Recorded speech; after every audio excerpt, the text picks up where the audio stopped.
Ahoy, and welcome aboard the Sea Monkey. It's time for another 15 a week challenge. Stay tuned.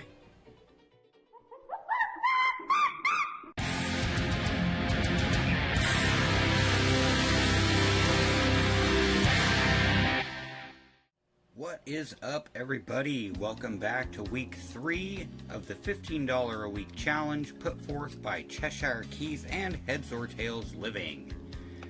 So, if you guys remember last week, I picked up that beautiful toned Canadian silver dollar, 1967, and that was $17.25, putting me at $2.75 excess to go with this week's 15.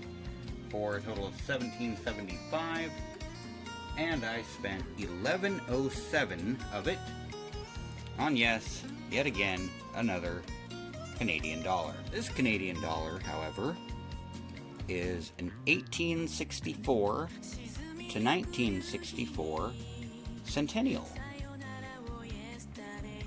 This is a variety year. There can be varieties out there. So we've got an Irish shamrock, and if you rotate it on top, we've got Scottish thistle, and if you rotate it again, we've got the English rose, and then if you rotate it one more time, you've got the fleur-de-lis. So that's the reverse of the 1964 Canadian silver dollar.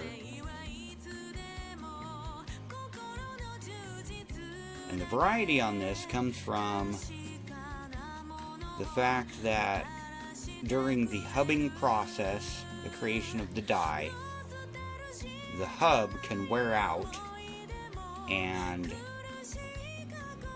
not create as clean and crisp of a die. So over time, your dies degrade, and over time, the coins that come off of the dies don't look as good. And so there's 3 major varieties with this specific coin. There's the full dot, pardon that bump. There's the full dot, the faded dot, and the no dot. And if you look at that little TS right there in the light between Quebec and Charlottetown, above that dot, you see that little TS. Okay. That TS is supposed to have a dot between T and S and a dot after S. And if you look really closely at this particular one, the dot between the letters is almost non-existent.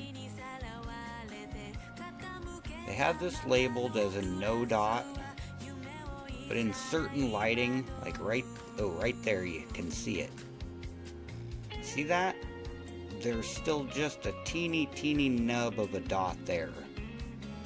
So what I'm thinking, and what the general consensus online when I looked into it, is that when the hub is pressing the die, the hub is this same exact image. And so those 2 dots are raised up on the hub, and they press the die.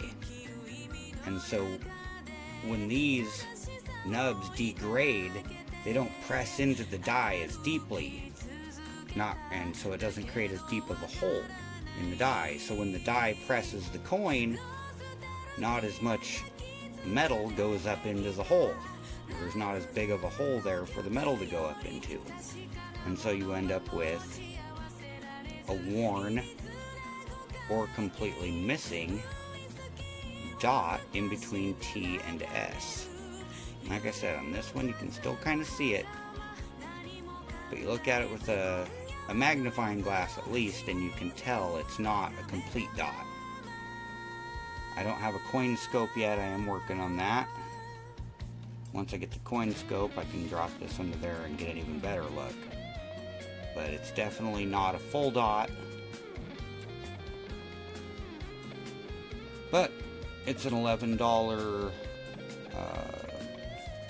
$11 Canadian dollar with a melt value of approximately $16. So I got it under melt. Doing great. Good to go. We will drop this one. Pulled it out of the flip. And the mintage on 64 was 7,269,832. It's unknown how many different versions of the varieties there are. But I pulled this out of the flip and I'm going to drop it in a little envelope here.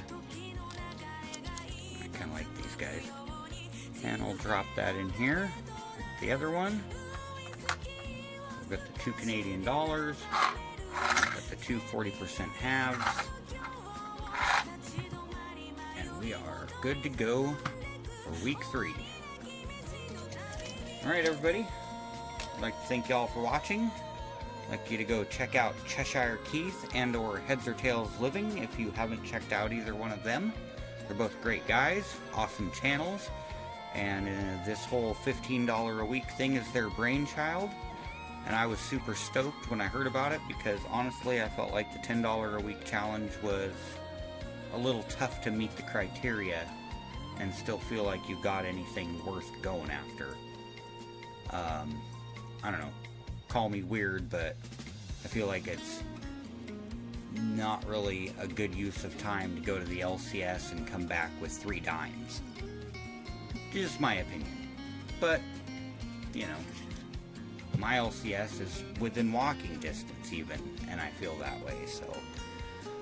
And like the other guys said, they're not considering their shipping and handling into their pricing now because they would be spending gas to go get something from an LCS. Like I said, my LCS is actually within walking distance. I could probably walk down there in about 20 minutes.